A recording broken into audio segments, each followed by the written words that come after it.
This is my AK suppress. I'll show you. It is shooting. The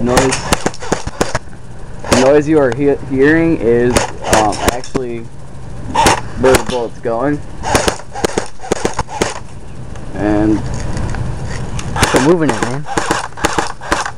It's really quiet. Now I'm going to take the suppressor off. And see how much big of a difference it makes. See?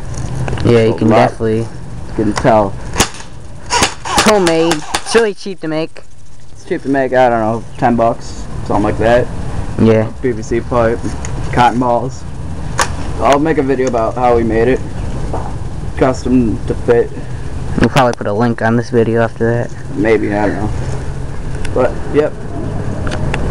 And so,